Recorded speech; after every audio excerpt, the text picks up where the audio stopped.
మాజీ ముఖ్యమంత్రి వైఎస్ జగన్మోహన్ రెడ్డి గారు ఈరోజు మరొకసారి ప్రెస్ మీట్ నిర్వహించి అందులో భాగంగా మాట్లాడుతూ డిఎస్సికి సంబంధించి ఎందుకని ప్రభుత్వం చర్చకు ముందుకు రావట్లేదని చెప్పేసి మాట్లాడుతున్నారు. అయితే ఈ అంశం గురించి మరిన్ని విషయాలు తెలుసుకోవడానికి మనతో పాటు ఉన్నారు టీడీపీ యాక్టివిస్ట్ శశి. నమస్తే.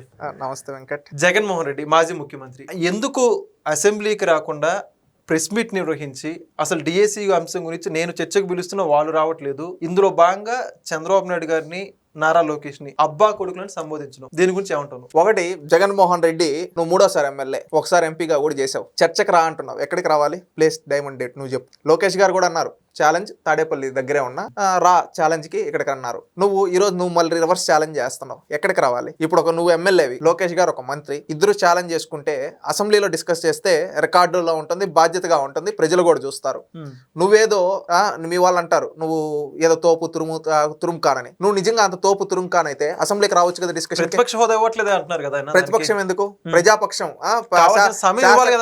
ఇప్పుడు ఒక శాసనసభ సభ్యుడిగా నువ్వు రా మాట్లాడదాం. ఓకే, నువ్వు శాసనసభ సభ్యుడికి శాసనసభకే రాకుండా సమయం ఇవ్వలేదని ఎలా చెప్తావు? ఓకే, నువ్వు జగన్మోహన్ రెడ్డి గారిని శాసనసభకు రమ్మని చెప్పి ముఖ్యమంత్రి గారు అడిగారు, గౌరవ మంత్రి నారా లోకేష్ గారు అడిగారు, వీళ్ళందరూ అడుగుతూ ఉన్నారు రా శాసనసభకు డిస్కస్ చేద్దాం ప్రజా సమస్యల గురించి అని చెప్పి. రాకుండా ఇంట్లో కూర్చొని నేను పెడతా అంటే, ఇప్పుడు స్కూల్కి వచ్చి ఎగ్జామ్ రాయరా నాయన అంటే, నేను స్కూల్లో ఎగ్జామ్ రాయి నేను ఇంట్లోనే ఎగ్జామ్ రాస్తా అంటే ఎలా ఉంటుందో జగన్మోహన్ రెడ్డి తీరు అలా ఉంది. ఇప్పుడు పరీక్ష ఎక్కడ రాయాలి? పరీక్ష హాల్లో రాయాలి. పరీక్షా హాల్లో రాస్తే దాని ప్రామాణికత ఉంటుంది, దానికి వచ్చే మార్కులకు ఉంటుంది. లేదు నేను ఇంట్లో బుక్ పెట్టుకొని రాస్తాను, నాకు మార్కులు వేసి ఇన్విజిలేటర్లు లేదా నేను ఇన్విజిలేటర్లకు ఛాలెంజ్ చేస్తాను టీచర్లకి, నేను ఇంట్లో కూర్చొని రాస్తే నాకు మార్కులు లేదని చెప్పి నేను ఛాలెంజ్ చేస్తా అంటే అది ఒప్పుకుంటారా? లేదు కదా, చెల్లదు కదా అది. ఇప్పుడు జగన్మోహన్ రెడ్డి మాట్లాడేది కూడా అట్టే ఉంది. నువ్వు ఒక శాసనసభ్యుడిగా రా, నువ్వు మాట్లాడేదానికి రా. ఏమంటున్నాడు? ప్రజల దృష్టికి వాస్తవాలు తీసుకొస్తున్నాము మీడియా ముఖంగా అంటున్నారు. మీడియా ముఖంగా అంటే నీకు నచ్చిన మీడియా, నీ వాళ్ళు ఉండే మీడియా, దాంట్లో కూడా జ్ఞాన గుల్లికలు వదులుతూ ఉంటావు. ఏపీపీఎస్సీకి డిఎస్సికి తేడా తెలియదు నువ్వు. నేను ఏపీపీఎస్సీ పెట్టా డిఎస్సి పెట్టా అని నువ్వు అంటావు. అంటే నీ మానసిక పరిస్థితి ఎలా ఉంది? ఈరోజు రాష్ట్రంలో ప్రజలందరూ కూడా అడుగుతూ ఉన్నారు. ఓకే, సమాధానాలు చెప్పే దమ్ము నీకులే. అవునా కదా అండి? అవునా కదా? ఈ రోజు నువ్వు అంటున్నావు డిఎస్సి గురించి, డిఎస్సిలో ఎలాంటి తప్పు జరగల నువ్వు అంటున్నావు. ఫస్ట్ ఏమన్నావు? డిఎస్సిలో పేపర్ లీక్ అన్నావు. డిఎస్సిలో పేపరేలా కంప్యూటర్ బేస్డ్ టెస్ట్, అది నీకు తెలుసా? జగన్మోహన్ రెడ్డికి డిఎస్సి ఎలా జరిగిందో తెలియదు, నా పందెం 11 రూపాయలు. డిఎస్సి ఎలా జరిగిందో జగన్మోహన్ రెడ్డికి తెలియదు.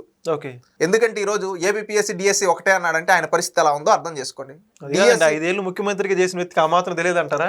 తెలీదు. నాది ఓపెన్ ఛాలెంజ్. జగన్మోహన్ రెడ్డిని ఏపీపీఎస్సికి డిఎస్సికి ఫుల్ ఫామ్ చెప్పమనండి. ఏపీపీఎస్సి ఎవరు నిర్వహిస్తారు, డిఎస్సి ఎవరు నిర్వహిస్తారో చెప్పండి. డిఎస్సి పేపర్ బేస్డ్ లో జరిగిందా కంప్యూటర్ బేస్డ్ జరిగిందా చెప్పమని చెప్పండి.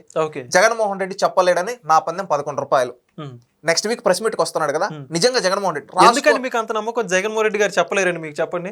మీకు చెప్తాడని నమ్మకం ఉందా? సరే అయితే నెక్స్ట్ వీక్ ప్రభుత్వాన్ని నడిపిన వ్యక్తిగా ఎంతో కొంచెం తెలిసి ఉండొచ్చు కదా. ప్రభుత్వాన్ని ఎలా నడిపాడు? ప్యాలెస్ లో పనుకోనా? ప్రజల్లోకి వచ్చాడా? రాలేదు కదా. అర్థాలు కట్టుకోవడం అది వేరే విషయం. ప్రజల్లోకి వచ్చాడా? తెలియదు. ఏమన్నా నోటిఫికేషన్ గురించి తెలుసా? తెలియదు. ఓకే, నీకు జీఓఆర్టీఎస్ జీఓఎంఎస్ అని కొన్ని ఉంటాయి. జీఓఆర్టీ జీఓఎం అది కూడా జగన్మోహన్ రెడ్డికి తెలియదు. నా ఓపెన్ తెలిస్తే నెక్స్ట్ వీక్ ప్రెస్ మీట్ లో చెప్పండి. ఎందుకంటే ఆయన పేపర్ లేకపోతే చదవలేడు. ఆయన ముఖ్యమంత్రిగా ఉండేప్పుడు ఈ రాష్ట్రానికి ఒక మహిళా ముఖ్యమంత్రి అని చెప్పాడంటే ఆయన పరిస్థితి ఎలా ఉందో మీరు అర్థం చేసుకోండి. జ్ఞానగుళికలు అంటారు ఇవన్నీ కూడా మీరు. అంటే జ్ఞానగుళికలు అనాలో, అది ఆయన మెదడులో ఉండే ఆనిముత్యాలు అనాలో నాకు తెలియదు. అందుకని చెప్తాను జగన్మోహన్ రెడ్డి చెప్పలేడు. అలాంటి వ్యక్తి ఈరోజు డిఎస్సి పైన ఆరోపణలు. ఎవడో ఇచ్చిన స్క్రిప్ట్ ఇది సీరియస్నెస్ లేదండి. జగన్మోహన్ రెడ్డి ఏంటంటే రాష్ట్ర అభివృద్ధిని అడ్డుకోవాలి, రాష్ట్రాన్ని అడ్డుకోవాలి, అందుకోసమే పనిచేస్తున్నాడు. ఎందుకంటే ఈరోజు డిఎస్సి 16,000 పోస్టులు ఇచ్చారు. రేపు ఇంకొక డిఎస్సి నోటిఫికేషన్ లో 3,000 ఇస్తా ఉన్నారు. మళ్ళీ ప్రతి సంవత్సరం డిఎస్సి ఉంటుందన్న. ఫస్ట్ డిఎస్సిలో 16,000 పోస్టులు, సెకండ్ డిఎస్సిలో 3,000, మళ్ళీ నెక్స్ట్ ఇయర్ ఖాళీలు అయ్యే దాంట్లో నోటిఫికేషన్ ఇచ్చుకుంటూ పోతా ఉన్నాం. దీని ద్వారా 29కి ఎలక్షన్లకు వెళ్ళేటప్పటికంటే ఇంచుమించుగా 4 డిఎస్సీలు 3-4 డిఎస్సీలు ఇస్తుంది ప్రభుత్వం. ఈ 4లో కనీసం ఒక 25,000 ఉద్యోగాలు వస్తాయి. రేపు ఎలక్షన్లకు వెళ్ళినప్పుడు డిఎస్సి గురించి మాట్లాడే నైతిక అర్హత జగన్మోహన్ రెడ్డికి ఉండదు. ఇప్పుడు ఏం చేయాలి? గుడ్డ కాల్చి మొహం వేయాలి. ఇంకొకటి, ఒక పంది బురదలో పొల్లాడేసి, ఒక బరిగొడ్డు పొల్లాడేసి ఎదుటుండే వాడిని రుద్దేసి నీకు బురద ఉంది నాకు బురద ఉంది అంటే ఎలా ఉంటుంది? ఈరోజు జగన్మోహన్ రెడ్డి ఆ విధంగానే చేస్తున్నాడు. ఎందుకో చెప్పమంటారా? ఏపీపీఎస్సీలో స్కామ్ జరిగింది ఆధారాలతో కూడా సిట్ ప్రూవ్ చేసి ఒక రిపోర్ట్ ఇస్తే దాన్ని అసెంబ్లీ సాక్షిగా చంద్రబాబు నాయుడు గారు ప్రజెంట్ చేశారు. అసలు అరెస్టులు కూడా జరిగాయి కదా, అరెస్టులు కూడా- IPS స్థాయి అధికారి జరిగాయి. పిఎస్ అరెస్టులు జరిగాయి. ఈ జరిగిన తర్వాత ఇతను ఏమంటా ఉన్నాడు, ఈ రోజు డిఎస్సీ పైన సిబిఐ పైన విచారణ ఏమంటున్నాడు. డిఎస్సీకి ఏపీపీఎస్సీకి ఎంత డిఫరెన్స్ ఉంది? దీంట్లో ఆధారాలతో బయటపడ్డాయి. ఇక్కడ పేపర్ లీక్ ఏం జరగల. ఇది అధికారులందరూ ఆల్రెడీ ఎవరైతే అజయ్ జైన్ గారు కావచ్చు, శశిధర్ గారు కావచ్చు, హమీద్ అన్సారియా గారు కావచ్చు, బర్నీ గారు కావచ్చు, ఆల్రెడీ క్లారిటీ ఇచ్చారు. గౌరవ మంత్రి గారు స్టేట్మెంట్ ఇచ్చారు. గౌరవ ముఖ్యమంత్రి గారు కూడా దానిపైన సభలో మాట్లాడారు. ఆన్ రికార్డ్ అంత క్లారిటీగా ఉంది. ఇటు పక్కన నువ్వు కూర్చొని ఆరోపణలు చేస్తున్నావు అంటే ఏంది? ఒకరు బురదలో ఉండి ఒక పంది ఇంకొకరి పైన తోయేసి నీకు బురద ఉంది నాకు బురద ఉంది అని ఎలా మాట్లాడతారో అలా మాట్లాడుతా ఉన్నా. అంటే ఈయన ప్రధానంగా మాట్లాడుతుంది అంటే స్పోర్ట్స్ కోట మొదటి నుంచి కూడా స్పోర్ట్స్ కోట మీద వీళ్ళ దృష్టి అంతా కూడా ఉంది. అసలుకి ఉద్యోగం లేకుండా స్పోర్ట్స్ కోటా పేరుతో దాదాపు 376 ఉద్యోగాలు వీళ్ళు అమ్ముకున్నారు. ఫేక్ సర్టిఫికెట్లు తెచ్చిన వాళ్ళకి ఉద్యోగాలు ఇచ్చారు. అసలు ఎవరికి వచ్చిందో రాలేదు తెలియదని ఒకటి ఇవన్నీ ఎవరెవరికి ఉద్యోగాలు ఇచ్చారు, వీళ్ళు చేసిన ప్రతి ఆరోపణకి ఆధారాలతో స్పోర్ట్స్ ఎవరైతే ministry of sports special chief secretary ఉంటారు అజయ్ జైన్ గారు క్లారిటీగా చెప్పారు ఎందుకు ఇచ్చారు, ఎవరెవరిది ఎందుకు ఇచ్చారు అని. ఆధారాలతో కూడా బయట పెట్టారు. కానీ జగన్మోహన్ రెడ్డి ఒప్పుకుంటున్నాడా? అంటే ఇక్కడ చిన్న ఉదాహరణ ఏంటంటే ఉద్యోగం వచ్చిన అభ్యర్థులు బయటకు వచ్చి వాళ్ళు ఎలా సెలెక్ట్ అయ్యారో చూస్తున్నారు. ప్రభుత్వం తరపు నుంచి ప్రభుత్వ వాదనలు చూస్తుంది. ఇన్ని రకాలుగా చూస్తున్నా జగన్మోహన్ రెడ్డి గారు ఎందుకు వైఖరి మార్చుకోవట్లేదు అంటారు? బురదలో పంది రకం అని చెప్తుందా? మీకు అర్థమైందా? ఒక పంది బురదలో పొల్లాడేసి వేరే వాళ్ళ పైన రుద్దేసి నీకు బురద ఉంది నాకు బురద ఉంది అని ఎట్టంటుందో, ఈ రోజు ఏంటంటే ఒక డిఎస్సీ పెట్టండి జగన్మోహన్ రెడ్డి ఎట్లయినా ప్రభుత్వం పైన గుడ్డగాల్చి మొహం వేసేయాలి, ఒక తాను బురదలో ఉన్నాడు కాబట్టి వాళ్ళని కూడా ఎట్టైనా బురద లేక లాగాలనే చేస్తూ ఉన్నాడు తప్పితే ఇంకా దానిపైన అలాంటి ఇన్నిసార్లు ఇంత క్లారిటీగా ఇంత ట్రాన్స్పరెన్సీగా ఇచ్చిన తర్వాత కూడా మాట్లాడుతున్నాడు అంటే దాన్ని బట్టి అర్థం ఈయన జెన్జీ వార్ అని చెప్పి డిఎస్సీ పైన పిలుపునిచ్చాడు. ఒక్క జెన్జీ అన్న వచ్చాడా? వెంకాయమ్మ జెన్జీ అంట, రాజమౌళి శివప్రసాద్ రెడ్డి జెన్జీ అంట. ఈ విధంగా ముసలోళ్ళందరినీ తీసుకొని వచ్చి వీళ్ళు జెన్జీ అని చెప్పి అంటే వాళ్ళతో అదే ఆత్మగౌరవ ర్యాలీలు జరిగాయి. కర్నూలులో జరిగింది, విజయవాడలో జరిగింది. ఎంతమంది వచ్చారు? దీన్ని బట్టి మీకు ఏమర్థమైంది?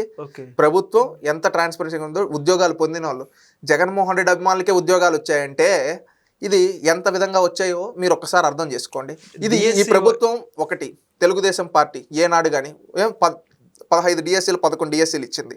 ఒక్కసారి కూడా ఆరోపణలు. రాజశేఖర రెడ్డి ఒకసారి ఏదో డిఎస్సీ పెడితే దాంట్లో ఎన్ని అవకతవకలు జరిగాయో రాష్ట్రం అంతా చూసింది. ఉమ్మడి రాష్ట్రంలో జగన్మోహన్ రెడ్డి ఒక గ్రూప్ 1 నోటిఫికేషన్ ఆనాడున్న తెలుగుదేశం పార్టీ ఇచ్చింది. దానికి మళ్ళీ ప్రభుత్వాలు మారడంతో కంటిన్యూ అవడంతో దానికి ఎగ్జామ్ ప్రాసెస్ కరెక్షన్ ప్రాసెస్లోనే ఎంత అవినీతి చేశాడో మనం చూసాం. అర్థమైందా మీకు? దీన్ని బట్టి అవినీతి చరిత్ర రాజశేఖర రెడ్డి కుటుంబాన్ని, నిజాయితీ గల చరిత్ర తెలుగుదేశం పార్టీది. అది మీరు గుర్తుపెట్టుకోవాలి. ఈ రోజు జగన్మోహన్ రెడ్డి నిజంగా దమ్మున్న మొగాడు ఏంటి అసెంబ్లీకి వచ్చి మాట్లాడుంటాడు. అది 1 నిమిషం అయినా కానీ మాట్లాడుంటాడు. ఒకవేళ ఇవ్వకపోయింటే అసెంబ్లీ పాయింట్లో ప్రెస్ ఇది ఉంటుంది, మీడియా పాయింట్. ఆ మీడియా పాయింట్లో నువ్వు మాట్లాడుంటావు. నిజంగా నీకు వచ్చే దమ్ము లేదు. ఇప్పుడు ఏంటంటే ఒకడు నేను యుద్ధంలో నేను వీళ్ళని చంపేస్తా వాళ్ళని చంపేస్తా అని ఎగరుతా ఉంటారు. సర్రా యుద్ధానికి పోరా నాయన అంటే నేను యుద్ధానికి పోను, నేను ఇంట్లోనే యుద్ధం చేస్తాను అని చెప్పి కత్తిని ఇట్టా తిప్పుకొని నేను సూర్యుని ధీరుణ్ణి అని తిప్పితే ఎలా ఉంటుందో జగన్మోహన్ రెడ్డి వైఖరి కూడా అలాగే ఉంది. ఇది రాష్ట్రంలో ఉండే అందరం గ్రహిస్తా ఉన్నాం. రానున్న రోజుల్లో ఒక జెన్జీగా చెప్తా ఉన్నా, జగన్మోహన్ రెడ్డికి రాజకీయ భవిష్యత్తు లేకుండా చేస్తాం. ఎందుకంటే ఈ విషయంలో వైఎస్ఆర్సీపీ పార్టీకి అంత డ్యామేజ్ జరుగుతున్నా కూడా ఎందుకు మేల్కోవట్లేదు అంటారు? వాళ్ళు చదువుకుంటే కదా. ఏపీపీఎస్సీకి డిఎస్కి వాళ్ళ నాయకుడికి అర్థం తెలియదు. వాళ్ళని ఉన్న డిబేట్లో డిఎస్సీ ఫుల్ ఫామ్ చెప్పి డిజిటల్ సిగ్నేచర్ సర్టిఫికేట్ అన్నాడు. ఇంకా వాళ్ళకి ఏం తెలుసు? అందుకే వాళ్ళు అలా జరుగుతూ ఉంది. అందుకే జెన్జీగా మేము వీళ్ళకి 11 కూడా వద్దు. ఎందుకంటే 11 మందిని ఇస్తే వాళ్ళ అసెంబ్లీకి రావడం లేదు. వీళ్ళకి గుండు సున్నా ఇస్తే ప్రెస్ మీట్లు జీవితాంతం ప్రెస్ మీట్లు పెట్టుకుంటా వాళ్ళ బ్రతుకు వాళ్ళు బతుకుతారని నెక్స్ట్ ఎలక్షన్లలో వాళ్ళకి గుండు సున్నా ఇచ్చి ప్రెస్ మీట్లకే పరిమితం చేయడానికి ఆంధ్రప్రదేశ్ రాష్ట్ర యువత సిద్ధంగా ఉన్నాం. Thank you.